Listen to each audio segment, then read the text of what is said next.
The IPO revival is here. What can we learn from the past 2 weeks to help us prepare for the next wave of IPOs? Someone cracked the Robinhood IPO allocation algorithm. We'll break it down so you're ready to request shares in the next deal. In IPO Radar news, Medline is inching closer. Figure AI confirms its $39 billion valuation, and Cohesity may finally go public next year. Welcome to the Access IPOs podcast, where we explore opportunities to invest in the world's most innovative and disruptive pre-IPO companies.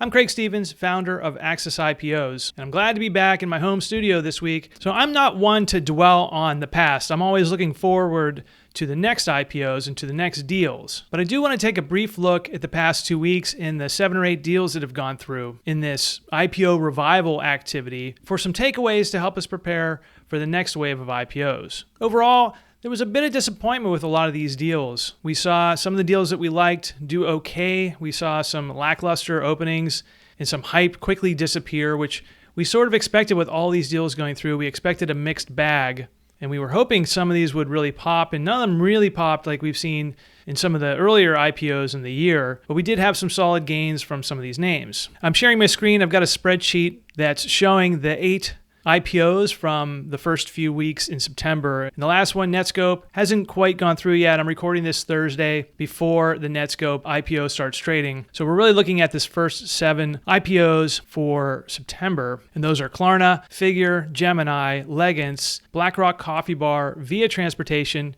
and yesterday was StubHub. On the spreadsheet, I've got the date and the symbol, IPO price, the first day close and loss or gain, and then the total loss or gain since the IPO. And I do think that these sort of follow what we were expecting in a way. None of these were really exciting for us. We did have some enthusiasm for some of these deals, but Klarna was one of these companies that probably should have gone public a few years ago when it had the opportunity to, and it didn't. Ran out of time back in 2021.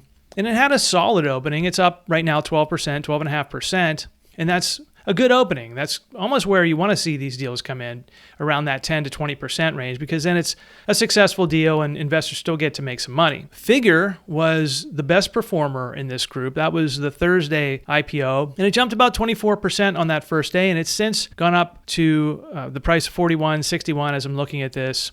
And that's a 66% gain since the opening. And that's a really great return if you are a long-term investor, if you hold through the flipping policy period. For those of us that received shares in the Figure IPO, we've got a 66% gain. Of course, that's not locked in until we sell, if we sell. Gemini, the third one here, was certainly the most disappointing, and it was probably the most hype going into an IPO. Gemini's underwriters offered 30% or more to retail investors, and retail investors saw a lot of opportunities to buy shares on the various brokers, but when it came to actually receiving an allocation, a lot of us were disappointed at the time. Now that the stock is down, it's not performing, it's under its IPO price of 28. Maybe some of us are happy we didn't get shares of that one, and it was a tricky one. Gemini was this case of a crypto IPO, and previous crypto IPOs all delivered returns.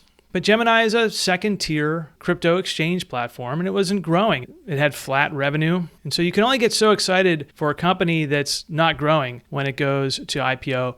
I do think the Winklevoss twins were seeing an opportunity with Circle and Bullish having gone ahead of them.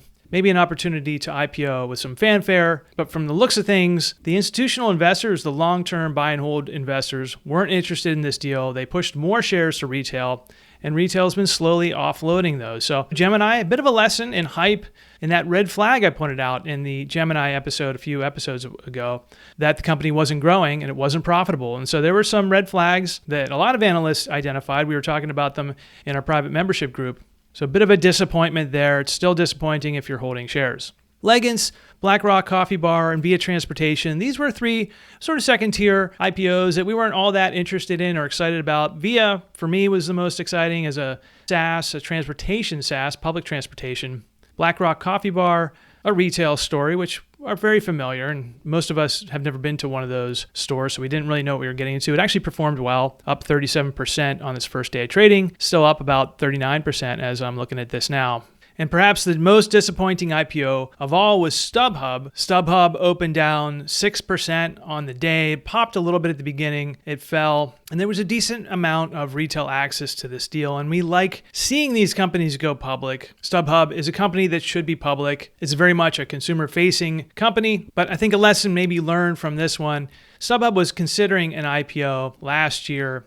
They announced in July 2024 that it was going to IPO in the fall, probably around September. They were aiming for a $16.5 billion valuation at the time. They ended up not going forward with the IPO last fall, 2024.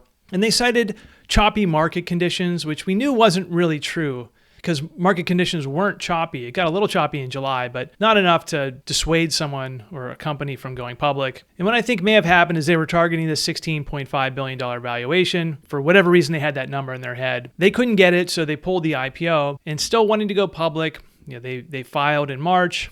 They pulled it because of the tariff, and they finally went public after all this time. And by that point, it was too late. People aren't excited about this company. It's not making money right now. It's not profitable. There's a lot of consumers that just don't like these ticketing companies. And I think the broader inflation and prices going up for consumers is really seen on these ticketing platforms. I saw a tweet for US Open tickets, and the prices were out of control. And if you're trying to buy tickets to get your kid to go see Taylor Swift, or trying to get to an NFL game, or wherever you're looking for tickets, it's painful to be able to go to these live events. And I think ultimately people are placing some of the blame on the ticketing platforms like StubHub, like SeatGeek, like Ticketmaster, who's always been the enemy, Live Nation.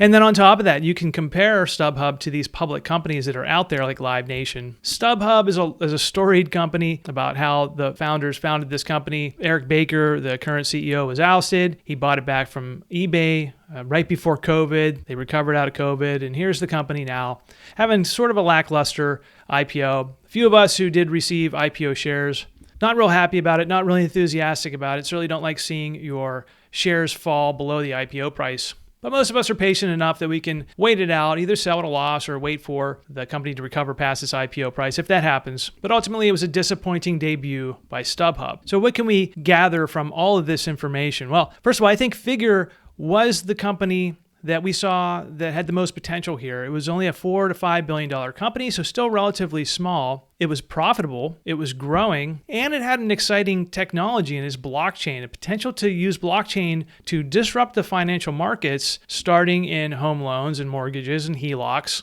So I think people looked at that company and said, hey, these are the things we're looking for: growth, profitability, which we're not always looking for profitability, but it's nice to have. Klarna wasn't profitable, used to be profitable. StubHub waited a little bit too long. On top of that, there was widespread retail access for these deals, but we didn't get a lot of allocations. Figure in particular was a hard one to come by. I managed to get a few shares at Fidelity, and some of our members in the Access Club received some shares, but it was a tough one. Even Gemini and StubHub, the allocations just didn't come through for these deals. And these cases, when the stock goes down, you're happy about it.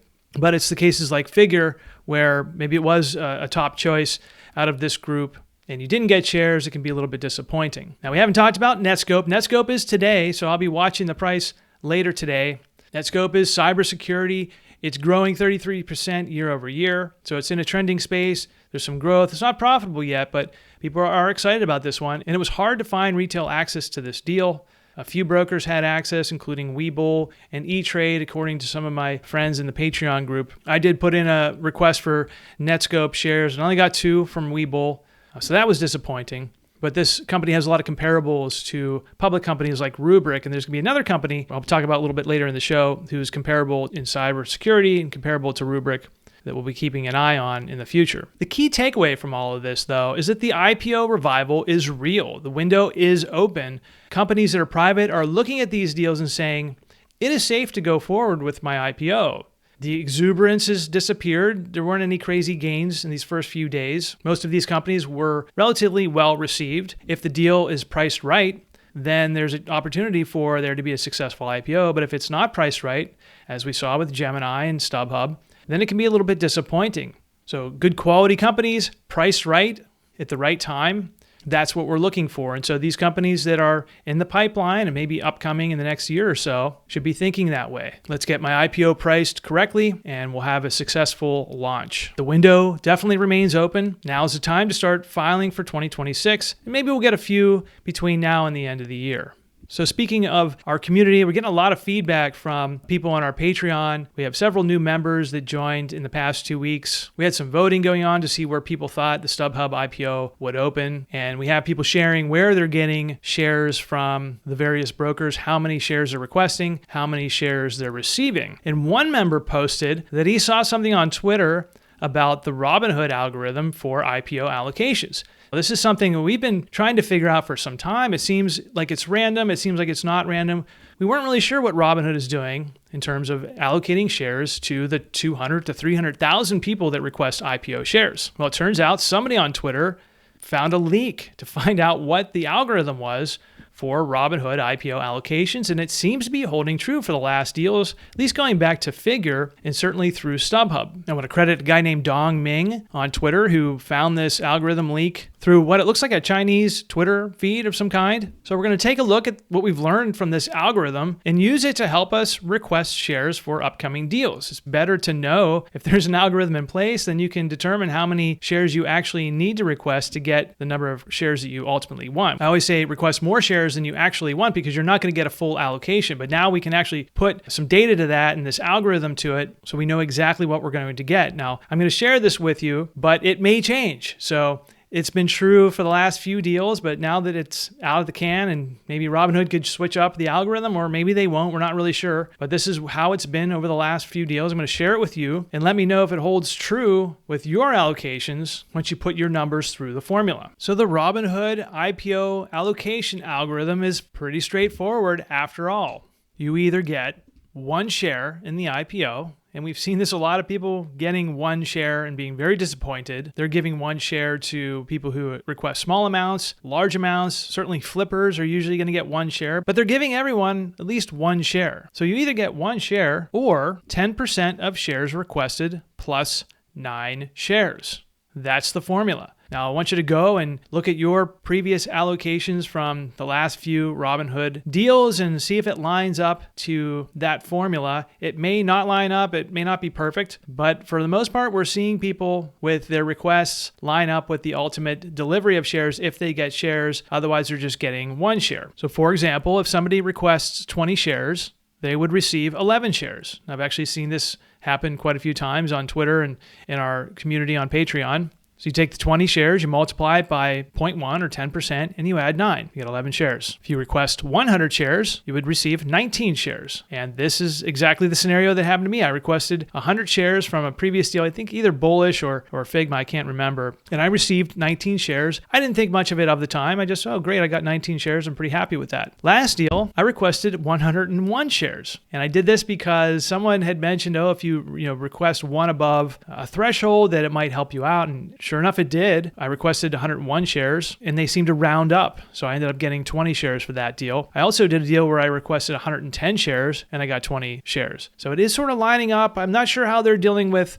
all of the round up, round down kind of numbers if you're putting in odd lots or whatever, but this formula seems to stick. Here's another example, and I've seen this happen twice. I know 2 members of our community who requested 1,000 shares for various deals, one being the Figma deal, one being this most recent StubHub deal. They requested 1,000 shares and they received 109 shares. And then I just threw some random numbers in here, times 0.1 plus 9 equals 65 shares. So this is the formula that they're using right now, and that's certainly subject to change, but it seems like the variable that they're using is whether or not you get one share or not. And that could be random. They're saying it's random. We certainly know that if you're a flipper, you're only going to get one share. So if you flipped in the last 30 days after a previous deal, you're going to get one share. I think sometimes new IPO investors might just get one share. And then we're not really sure what the other factors are, if it's just flipping or if they're tracking your IPO behavior throughout each deal. I seem to be getting these shares consistently. I've gotten one share, I think, for the Via Transportation deal. That was one. I only received one share for that, but my request was a little bit smaller. But for the most part, I've been requesting about 100 shares, 110 shares, and getting about 20 shares. So these mornings when they're allocating shares to customers, that's how it's getting pushed out there. And we don't know if they're saying, okay, maybe 100,000 people are going to get one share, and then the rest we're going to split it up. They obviously have some algorithm in place. We thought it might be a little more complicated than this simple formula, but this is what it is. It could change going forward. So something to keep in mind. And something else to keep in mind is that in our private community, we are tracking tracking the number of shares requested and received. I wonder if we could have put all the data into a ChatGPT and asked it to figure out the algorithm, reverse engineered it. I haven't tried that, but we may do that for SoFi if we get enough data there, or some of these other platforms. Unfortunately, we don't have enough information to really know, because we don't know how many shares these brokers are getting. It's non-transparent. It's hard to know. So the next wave of IPOs that come through Robinhood will be monitoring this algorithm to see if it holds true. It is nice to know what the expectation might be so that you can put enough cash into your account to get the number of shares that you want. Now that someone on the internet figured it out, maybe they're going to switch it up. So here's a picture of the tweet from Twitter user Dong Ming,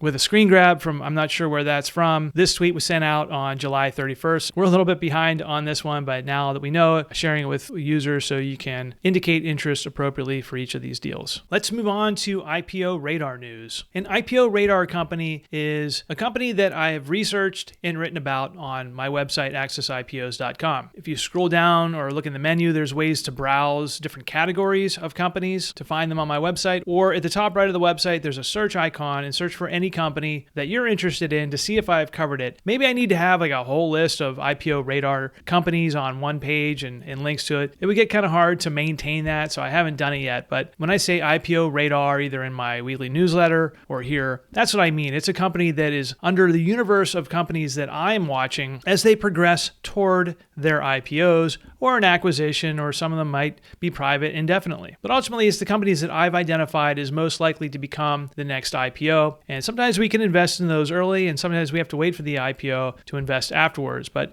these are some of the most innovative companies and disruptive companies in the world, and retail investors want to own them even though they may not be able to. So they come to my blog and to this podcast to learn about investing in these pre-IPO companies or late-stage venture startups. The first up is a story about a company that was on our top 10 list of upcoming IPOs for the second half of 2025, and it looks like it may be moving forward with its IPO. An article came out of the Financial Times. It says Medline readies IPO in coming months in a test of investor appetite. So Medline Industries is a Illinois-based healthcare supply company. It was founded in 1966, and it was public for a short period in the 70s. It went private, but in the past 5 to 10 years, the people that have been owners, the family owners of this company, have partnered with some private equity firms to ultimately cash out this company and to take it public. It competes with companies like Cardinal Health, McKesson, and Owens & Minor. These are very well-known supply chain healthcare stocks that are already public. This one just has been private for a long time. It competes in the same space, though. It currently is owned by Carlyle, Hellman and Friedman, and Blackstone. They completed a takeover from the Mills family, who goes back to the early days of this company. FT reports that it could go public as soon as this year in a bellwether test of investor appetite for large companies owned by private capital. So we talked mostly about venture-backed companies, and I even just mentioned that in the last segment. These are usually venture-backed companies that receive venture capital and Series A, Series B type of money, and then eventually go public. Medline's a different story because it's private equity owned. It's an established business. It's run by these private equity companies and their operators, and it's an entity on its own, likely profitable. So it's almost like a spin-off from these private equity companies where they want to separate it and extract some value from the amount that they paid into it. What's interesting about Medline is it's a $50 billion company, and it may raise $4 to $5 billion in this IPO. This is a very large IPO. It would be one of the largest of the year, I think up there with Venture Global. The FT article says Medline's board is set to meet next week to make a final decision about whether to push forward with an IPO in the remaining months of 2025 or pursue it in early 2026. That's a level of reporting we don't normally see, that there's actually going to be a meeting where they're going to make a go or no-go decision on this IPO. We're always biased toward go. Get the company public. Don't worry about what's happening in the broader markets or the IPO market. It's just, if your company's ready to go public, go public. What we've learned from these past 2 weeks is that it is safe to go public. And if you're a quality company or an established company that's ready to go public, then there's no reason to not go public. The public markets will accept you. Just be prepared for more scrutiny on your operations. And of course, they have to get into that quarterly operating flow and the scrutiny that comes from Wall Street analysts. I'm hopeful that this company that's been talking about an IPO for some time now actually moves forward. We're not getting a lot of news from other companies who are going to IPO. This summer, everyone was talking about after Labor Day, and then they all dropped their terms the day after Labor Day, and that was kind of frustrating that we had so many IPOs all at once. Medline could probably have a week to themselves with their IPO and list on the NYSE and get their day in the limelight. So if they wait until 2026, they may not get that right away. I think a lot of companies are talking about waiting to 2026. And often at this time of the year, it's very easy to just to say, oh, why don't we just wait till 2026? And we're already seeing companies talking about that. So hopefully Medline is one that goes forward in the next few months. That meeting with Medline's board is next week. So don't think we'll get any immediate news, but we might see a filing in the coming days or the coming weeks after that meeting. Next up is Figure AI. There was a little bit of confusion last week when Figure.com, the blockchain lending mortgage company, went public. It was not Figure.ai, the humanoid robotics company. But Figure AI had talked about raising a significant funding round back in February. There was an article on February 14th from Bloomberg that told us that they were raising at a $39.5 billion valuation. This announcement on September 16th says that they succeeded, and they did raise money, more than $1 billion of committed capital through its Series C funding round at a post-money valuation of $39 billion.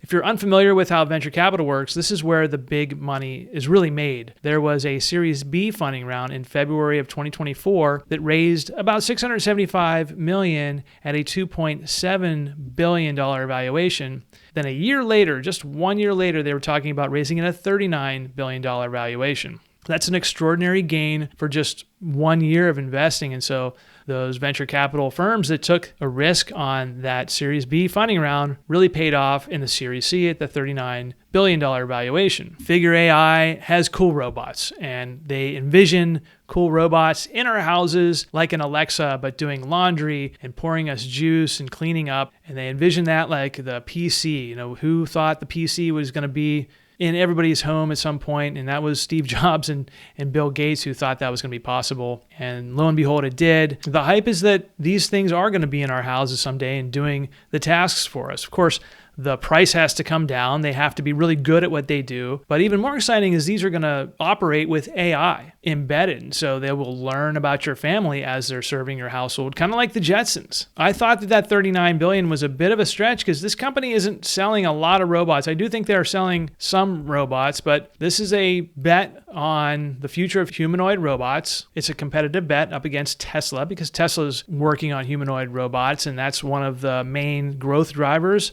of that stock, is that people were excited about Optimus, which is theirs. And then there's a group of other companies that are building similar robots. I think one is called Agility Robotics. Boston Dynamics builds cool robots. And there's several Japan-based companies that are building robots. And we see Robot Olympics and all kinds of cool stuff. Big question is, what's the price point for one of these robots to be in your house? What would you pay a company to let a robot with AI into your house and clean and do whatever? I'm not sure what the price point is, and seems like it would be a novelty until they get really, really good. Another big question is manufacturing. Is building a robot like this as hard as building, say, a car? You know, we're scaling up Rivian or Tesla and the headaches that those companies went through, that are still going through to build these out. Will humanoid robots manufacturing, will that be a costly endeavor, or will these companies like Figure AI be able to automate the crap out of it and, you know, make robots to make the robots, and maybe ultimately have an assembly line of robots making themselves, which then takes us down a spiral of science fiction. I give this company credit for finishing out this $39 billion valuation, this funding round. There was a lot of hype behind this one. And now it's time to deliver, because at a $39 billion valuation, you got to start delivering robots and showing that these things can do more than pour juice and pull laundry out of the laundry machine and fold it, or they're, you know, working in car manufacturing plants, or whatever they can do, or whatever they can be programmed to do. Figure AI, darling of humanoid robotics, which is one of the hottest segments out there. It's time to watch to see what can be delivered. The last story about another upcoming IPO, and this one has been on my upcoming IPOs list for at least a year or two now, because it's a company that was thinking about having its public debut way back in 2021. It got its investors and its employees very excited about an IPO, but then it never followed through. And you could probably put it into that group of companies back in 2021 that said they were going to IPO in 2022 and didn't go through with it. So Cohesity is a cybersecurity startup, and it competes with Rubrik and companies like Netskope and CrowdStrike. I'm not a cybersecurity analyst, so I don't really know the ins and outs of the different types of cybersecurity. We all know, though, that there's a lot of it and it needs to be there. It says it's a consistent leader in the Gartner Magic Quadrant for enterprise backup and recovery software solutions. It was founded by a guy named Mohit Aaron, previously a co-founder of Nutanix, which is a public cybersecurity company. How do we know the Cohesity is on a path to an IPO? Well, its CEO, Sanjay Poonen, went on CNBC and talked to them about it. The article written on CNBC says NVIDIA-backed Cohesity eyes a 2026 IPO with a valuation rivaling $17 billion Rubrik. Remember, Rubrik was a 2024 IPO that performed quite well. It's up at least 150, 180%. And that was about a $5 billion IPO. And then the CEO went on CNBC and actually talked about it. If you go to YouTube, there's an interview with the CEO saying Cohesity eyeing an IPO next year. So here you have the CEO coming out and saying it to CNBC, one of the largest business media groups out there. That tells me that, yeah, they're moving forward. It's time. This company went through an acquisition with, I think, Veritas. They completed that merger in December of 2024. And at the time, the CEO was talking about how, we're focused on this merger and we're not going to think about an IPO until after the merger is complete. And it's been about 10 months since then. He told the information, again, CEO Sanjay Poonen told the information in February 2025. Cohesity is in no rush to IPO, but an IPO is a milestone, not the destination, and we'll do it at the right time. And now he's going on CNBC to say, hey, this is probably the right time coming up. So Cohesity, cybersecurity, it's in the right space. We haven't seen the numbers yet, but we can assume that this is a well-established company that has a legitimate business. It's grown significantly with this Veritas acquisition, and there's a good chance it's going to make my top list of upcoming IPOs for 2026. I know that long-term investors, early investors, previous employees, current employees have been asking, when's this IPO coming? And I think the CEO realizes he owes it to them to explain when. And so 2026, assuming everything goes well in the broader market and there's no major disruption and the IPO window stays open, we'll see Cohesity move forward with its IPO. Thanks for tuning in this week. Don't forget to head over to my website, accessipos.com, and sign up for my weekly newsletter. I send out a reminder every Sunday morning that there's a new podcast. If you don't have time to listen to the show or watch the show on YouTube, it's usually an outline in that email that comes out just to let you know what I talked about and gives you the timestamp of everything. So if you don't have time to listen to the whole thing, you can go check out just a portion of it. I try to keep you entertained for a full half hour or so here, and you put it on double speed and it goes even faster. I appreciate everybody who tunes in, but especially to those who listen to the whole show toward the end here. Next week, or in the next couple weeks, I have a special show regarding a Robinhood venture fund that Robinhood announced, and it's not a timely story, but once things slow down a little bit, I'll be highlighting that story and talking about that fund because